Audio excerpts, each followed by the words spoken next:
আজ থেকে সংসদে বাদল অধিবেশন শুরু, চলবে 13 আগস্ট পর্যন্ত। আর এই কয়েক সপ্তাহ দেশের রাজনীতির কেন্দ্রবিন্দু লোকসভা এবং রাজ্যসভা। একদিকে সরকার একাধিক গুরুত্বপূর্ণ বিল পেশ এবং পাস করাতে প্রস্তুতি নিয়েছে, অন্যদিকে বিরোধীরা সরকারকে চাপে রাখতে তাদের স্ট্র্যাটেজি তৈরি করেছে। সব মিলিয়ে এই অধিবেশনের শুরু থেকে উত্তপ্ত হওয়ার একটা সংখ্যা থাকছেই।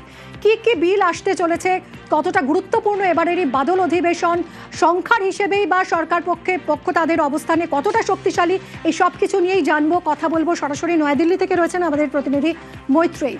মৈত্রেয়ী, প্রথমেই জানতে চাইবো কি কি বিল পেশ হতে চলেছে, কতটা গুরুত্বপূর্ণ এবারের এই অধিবেশন? দেখো কিন্তু এবারের বাদল অধিবেশন অত্যন্ত তাৎপর্যপূর্ণ হতে চলেছে দুটো কারণে। একদিকে যেরকম একাধিক গুরুত্বপূর্ণ বিল এবার সরকার আনতে চলেছে, তার মধ্যে অন্যতম গুরুত্বপূর্ণ নারী সংরক্ষণ সংশোধনী এবং ডিলিমিটেশন বিল। তার সঙ্গে সঙ্গেই কিন্তু আনতে চলেছে সরকার এর পাশাপাশি এফসিআর এর মতো গুরুত্বপূর্ণ বিল এবার সরকার আনতে চলেছে। একেবারে বলা যেতে পারে এবারে অধিবেশনকে অত্যন্ত গুরুত্বপূর্ণ করেছে সরকারের জন্য। অন্যদিকে রাজনৈতিকভাবে কেন বেশি গুরুত্বপূর্ণ, তার কারণ এবারই তৃণমূল কংগ্রেস ভেঙে গিয়ে বিজেপির এনডিএ শরিক হতে চলেছে 20 সাংসদের এনসিপিআই, যেটা কিন্তু এনডিএর দ্বিতীয় বৃহত্তম শরিক হিসাবে উঠে আসতে চলেছে। ফলে এবারের অধিবেশনে পুরনো তৃণমূল বনাম এনসিপিআইও দেখা যেতে চলেছে এবং রাজনৈতিক সমীকরণ কোন জায়গায় গিয়ে দাঁড়ায় সেটা দেখা যেতে চলেছে। ফলে সব মিলিয়ে যথেষ্ট তাৎপর্যপূর্ণ রাজনৈতিক ভাবে। অন্যদিকে বিরোধীরা তারাও কিন্তু যথেষ্ট নিজেদের অস্ত্রে শান্তি রেখেছেন, তার কারণ নিট কেলেঙ্কারি থেকে শুরু করে নিটের পেপার লিক থেকে শুরু করে রাম মন্দিরের দান দুর্নীতি, সেই সব মিলিয়ে কিন্তু সরকারও কিন্তু বেশ কিছুটা চাপে এবং সরকারকে আরো কিছুটা চাপে ঠেলে দিতে বিরোধীরা নিজের স্ট্র্যাটেজি তৈরি করছে। সব মিলিয়ে এবারের বাদল অধিবেশন অত্যন্ত রাজনৈতিক ভাবে এবং দেশের সংবিধানের জন্য অত্যন্ত তাৎপর্যপূর্ণ হতে চলেছে। সঙ্গে থাকো মৈত্রী। এই যে একাধিক গুরুত্বপূর্ণ বিল পেশ হবে এবার, তার মধ্যে নজর থাকবে রাজ্যসভার দিকে, কারণ সেখানে জাতীয় সঙ্গীত এবং জাতীয় স্তোত্রের অবমাননা করলে 3 বছরের জেল। এবং আজ বাদল অধিবেশনের প্রথম দিনেই এই মর্মে বিল আনছে কেন্দ্রীয় সরকার। বিলটির নাম জাতীয় সম্মান অবমাননা প্রতিরোধ সংশোধনী। মৈত্রেয়ী থেকে আরো ডিটেলে জানবো। মৈত্রেয়ী, অর্থাৎ জাতীয় সঙ্গীত বা জাতীয় পতাকার অবমাননা করলে যে শাস্তির বিধান ছিল, সেই সমমর্যাদায় বন্দে মাতরমও থাকছে। বন্দে মাতরম গাইতে যদি কেউ বাধা দেয় বা কোনো প্রতিরোধ তৈরি হয়, তাহলে সেক্ষেত্রে একই রকম শাস্তির বিধান থাকছে এই বিলে। একেবারেই দেখো, সেই প্রভিশনে কিন্তু আনতে চলেছে নতুন বিলে কেন্দ্র সরকার। এবং আজকে রাজ্যসভায় কেন্দ্রীয় স্বরাষ্ট্রমন্ত্রী অমিত শাহ এই বিল পাশ করতে চলেছেন। অর্থাৎ জাতীয় সঙ্গীত এতদিন পর্যন্ত যে মর্যাদা পেত, সেই মর্যাদা কিন্তু এবার বন্দে মাতরমকে দেওয়া হবে। ফলে বন্দে মাতরমের ক্ষেত্রে যদি অসম্মান, বন্দে মাতরমেও গাওয়ার ক্ষেত্রে কোনো অসম্মান হয় বা বন্দে মাতরম গাওয়াতে কোনো বাধা দেওয়া হয়, সেক্ষেত্রেও কিন্তু শাস্তিমূলক ব্যবস্থা এবং 3 বছরের ফৌজদারি পদক্ষেপ, একেবারে ফৌজদারি শাস্তির প্রভিশন নিয়ে আসা হচ্ছে, যেটা কিন্তু অত্যন্ত তাৎপর্যপূর্ণ। এবং আজকে রাজ্যসভায় এই বিল পেশ করতে চলেছেন কেন্দ্রীয় স্বরাষ্ট্রমন্ত্রী অমিত শাহ। সঙ্গে থাকো মৈত্রেয়ী। আমাদের ফান্ডামেন্টাল ডিউটি জাতীয় সঙ্গীতকে, জাতীয় গানকে সম্মান দেওয়া। আমাদের রাজ্যে তো গুন্ডা দমন আইন ছিল, তারপরে তো গুন্ডামি হয়েছে, তাই রাজ্য সরকারকে নতুন করে গুন্ডা দমন আইনে কিছু সংযোজন করতে হয়েছে। তেমন ওই যে 1971 সালের আইন, সে আইনে নিশ্চয়ই কিছু সংশোধনের কথা ভাবছে, যাতে করে জাতীয় গানকে ভারতবাসীর প্রত্যেকটা 140 কোটি ভারতবাসী, ধর্ম জাতি বর্ণ নির্বিশেষে তারা যাতে মান্যতা দেয়, সম্মান দেয়। যারা নিজের দেশে জাতীয় গানকে, জাতীয় সঙ্গীতকে সম্মান করে না, তারা কি দেশকে সম্মান করবে? এটা একটা চ্যালেঞ্জ, এটা একটা সাধু প্রস্তাব, সাধু উদ্যোগ। ধন্যবাদ জানাচ্ছি। রাজ্যের সরকারি শিক্ষা প্রতিষ্ঠানে বাধ্যতামূলক করা হয়েছে বন্দে মাতরম। এই নিয়ে কড়া বার্তাও দিয়েছেন মুখ্যমন্ত্রী শুভেন্দু অধিকারী। সঞ্জীবনী মন্ত্র বন্দে মাতরম, এটা আমরা বিদ্যালয়ে, কলেজে, শিক্ষা প্রতিষ্ঠানে, সরকারি সাহায্য প্রাপ্ত সমস্ত প্রতিষ্ঠানে প্রার্থনা সঙ্গীতে কার্যকর করেছি। আমরা দেখছি দাঁড়াতে তো বাধ্য হচ্ছে, অনেকে ঠোঁট নড়ছে না, ঠোঁটটাকেও নাড়াতে হবে, একটু সময় লাগবে। দাঁড়িয়ে তো পড়ছে, সরকার বলেছে, কিন্তু ঠোঁট নড়ছে না। সেটাও করব আমরা, ভরসা রাখুন। যে প্রত্যাশা, যে আশা, যে স্বপ্ন আপনারা আমাদের নিয়ে দেখেছেন, পূরণ করার দায়িত্ব আমাদের, আমরা সেটা করব। কংগ্রেস বন্দে মাতরমকে খণ্ডিত করেছে। বন্দে মাতরম খণ্ডিত না হলে দেশভাগ হতো না, মন্তব্য বিজেপি সাংসদ শ্রমিক ভট্টাচার্যের। এর অনেক আগে এর মর্যাদা পাওয়া উচিত ছিল। সারা ভারতবর্ষের স্বাধীনতা আন্দোলন, সারা ভারতবর্ষের সাংস্কৃতিক জাতীয়তাবাদ যে মন্ত্রে উদ্দীপ্ত হয়েছিল, স্বাধীনতার পর উপযুক্ত মর্যাদা পায়নি। কংগ্রেস বন্দে মাতরমকে খণ্ডিত করেছে। বন্দে মাতরম খণ্ডিত না হলে দেশটাও খণ্ডিত হতো না। জাতীয় সঙ্গীত, জাতীয় প্রতীক নিয়ে মজা করার অধিকার কারও নেই, না মানলে পদক্ষেপ করা হবে, মন্তব্য রাজ্যের পঞ্চায়েত ও গ্রামোন্নয়ন মন্ত্রী দিলীপ ঘোষের। এটা কম্পালসারি করা উচিত, কারণ জাতীয় পতাকা থেকে জাতীয় সঙ্গীত, জাতীয় প্রতীককে নিয়ে এখানে অনেক হাসি মজাক করা হয়। সে অধিকার কারো নাই, রাষ্ট্র সর্বোপরি, এটা আমাদেরকে শেখাতে হবে। আর যে মানবে না তার জন্য আইনি ব্যবস্থা হবে। জাতি, ধর্ম ও বর্ণ নির্বিশেষে বন্দে মাতরম শিহরণ জাগায়, প্রত্যেকের গাওয়া উচিত, মন্তব্য কেন্দ্রীয় শিক্ষা প্রতিমন্ত্রীর। বন্দে মাতরম ভারতবর্ষের স্বাধীনতা আন্দোলনে অত্যন্ত গুরুত্বপূর্ণ ভূমিকা পালন করেছে এবং বন্দে মাতরম এমন একটা গান, জাতি, বর্ণ, ধর্ম নির্বিশেষে যে গান গাইলে পরে দেহের মধ্যে, মনের মধ্যে শিহরণ তৈরি হয়, দেশমাতৃকার প্রতি মাতৃত্ববোধ, শ্রদ্ধাবোধ জাগে। জাতীয় সঙ্গীত ও জাতীয় স্তোত্র গাইতে কারো বাধা থাকতে পারে না, মন্তব্য সন্দীপন সাহা। বন্দে মাতরম এবং জনগণ মন একটা আমাদের ন্যাশনাল অ্যান্থেম, আরেকটা আমাদের ন্যাশনাল সং। এবার এই দুটোর সমর্থনে যদি বিল আনা হয় এবং সেই বিল পাস, আমরা তো ইতিমধ্যে বিধানসভাতে বন্দে মাতরমও করছি, জনগণ মনও করছি। একটা ন্যাশনাল অ্যান্থেম, একটা ন্যাশনাল সং, তো এটা গাইতে তো কোথাও কোনো কারোর বাধা বা অসুবিধা থাকতে পারে না। বিজেপিকে নিশানা করেছেন অধীর চৌধুরী। আমরা একটা বিরোধিতা গত লোকসভাতে করেছি, এখনো করব। ভারতবর্ষের যে সরকার স্বাধীনতার পর তৈরি হয়েছিল, সেখানটা বিস্তারিত আলোচনা করার পর বন্দে মাতরম হয়েছিল ন্যাশনাল সং, জাতীয় গান। বন্দে আর জনগণ মন হয়েছিল ন্যাশনাল অ্যান্থেম। গণপরিষদে আলোচনা করে এই সিদ্ধান্ত নেওয়া হয়েছিল, বাবা সাহেব আম্বেদকর থেকে আরম্ভ করে সকলের সম্মতিতে।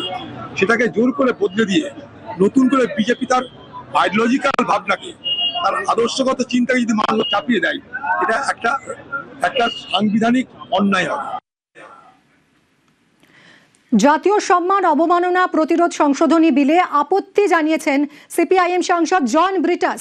অমিত শাহকে চিঠির পর এবার রাজ্যসভায় নোটিশ সিপিআইএম সাংসদ জন ব্রিটাসের। মৈত্রীর সঙ্গে কথা বলবো। মৈত্রী, এই জন ব্রিটাসের আপত্তির জায়গাটা কোথায়? দেখো, জন ব্রিটাসের মূল যে গতকাল যে চিঠি জন ব্রিটাস দিয়েছিলেন, সেখানে তিনি উল্লেখ করেছিলেন যে কখনো এটা বাধ্যতামূলক হতে পারে না, এবং তিনি বেশ কিছু জাজমেন্টের কথাও উল্লেখ করেন, এবং সেখানেও তিনি উল্লেখ করেছেন যে যখন এই বন্দে মাতরম নিয়ে এই গোটা বক্তব্য সামনে আসছে, তখন সরকার স্বরাষ্ট্র মন্ত্রকের তরফ থেকে গাইডলাইন জারি করা হয়েছে, তখন সর্বোচ্চ আদালত বলেছিল যে এতে কোনো সমস্যা নেই, তার কারণ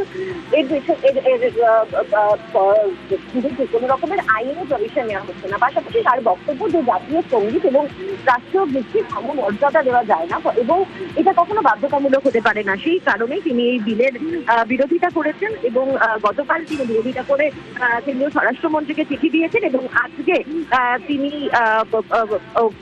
পার্লামেন্টের রুল মেনে রাজ্যসভায় নোটিশ দিয়েছেন এই বিলের বিরোধিতা করে।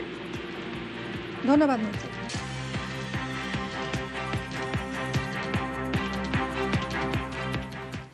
এদিকে খেলা শুরুর আগে ম্যাচ প্রায় পকেটে। সংসদের দুই কক্ষে ভাঙা গড়ার খেলায় জয়ী বিজেপি। হিসেবটা এমন দাঁড়িয়েছে যে হাত বাড়ালেই নিরঙ্কুশ সংখ্যাগরিষ্ঠতা। সংবিধান সংশোধনীর যে কোনো বিল পাস করানো এখন জলের মতো সোজা।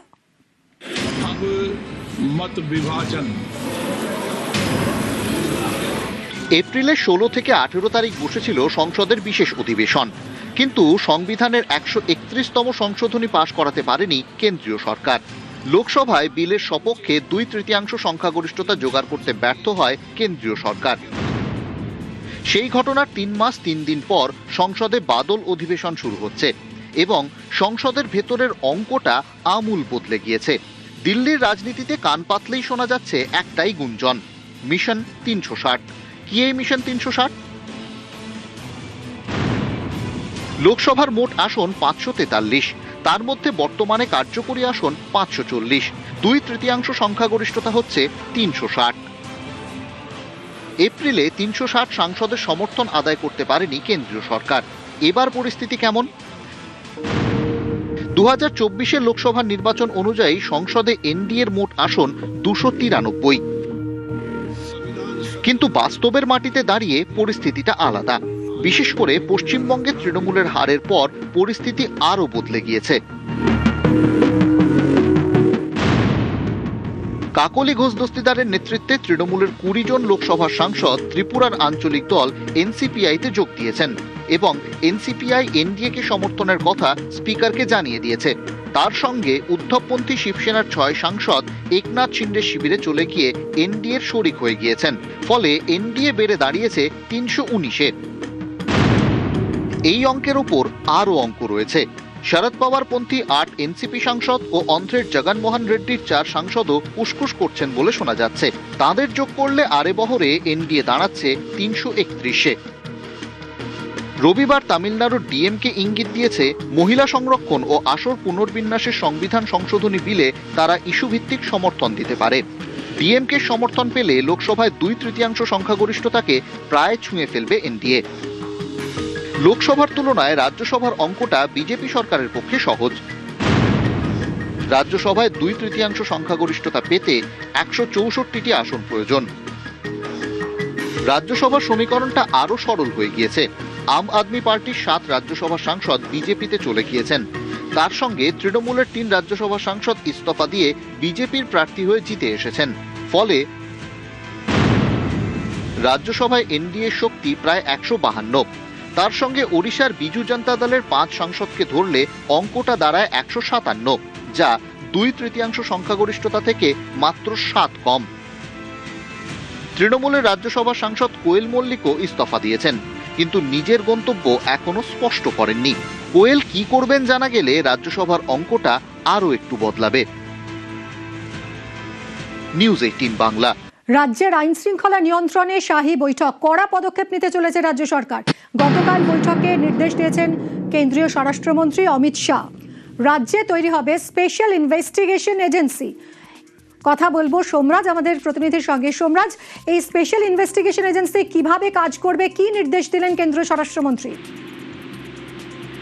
দেখো, গতকাল যে সৌজন্যতে বৈঠক হয়েছিল কেন্দ্রীয় স্বরাষ্ট্রমন্ত্রী অমিত শাহ, মুখ্যমন্ত্রী শুভেন্দু অধিকারীর উপস্থিতিতে রাজ্যের আইন শৃঙ্খলা নিয়ে, সেখানেই স্পেশাল ইনভেস্টিগেশন এজেন্সি এনআইএর আদলে গঠন করা যায় নাকি তা নিয়ে আলোচনা করা হয়েছে এবং কেন্দ্রীয় স্বরাষ্ট্রমন্ত্রী নির্দেশ দিয়েছেন রাজ্য পুলিশের শীর্ষ কর্তাদের যাতে স্পেশাল ইনভেস্টিগেশন এজেন্সি বা এসআইএ গঠন করা হয়।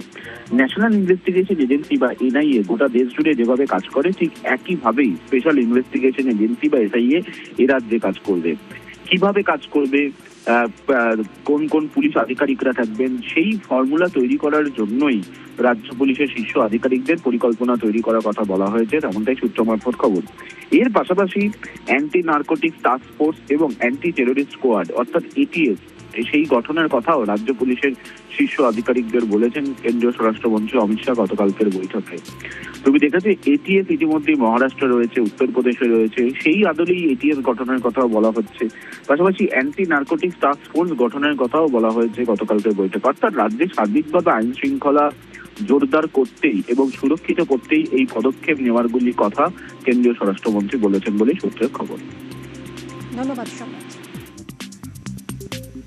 ভারতবর্ষের ইতিহাসে প্রথম এসটিএফ তৈরি করেছিল উত্তরপ্রদেশ পুলিশ। অর্গানাইজড ক্রাইমের যে কনসেপ্টটা কিন্তু উত্তরপ্রদেশ থেকে শুরু হয়, কিন্তু আমাদের বুঝতে হবে organised crime, law and order এবং অ্যান্টি ন্যাশনাল অ্যাক্টিভিটি, পার্টিকুলারলি জিহাদি মুভমেন্ট, তার জন্য অত্যন্ত দক্ষ সুশিক্ষিত একটি অর্গানাইজেশন চাই, কাউন্টার জিহাদ বলতে পারেন। তার জন্যই এসআইএ যেরকম কাশ্মীরে তৈরি হয়েছিল, same modus operandi, same process follow করে পশ্চিমবঙ্গে হচ্ছে এবং এটা অত্যন্ত গুরুত্বপূর্ণ একটা পদক্ষেপ।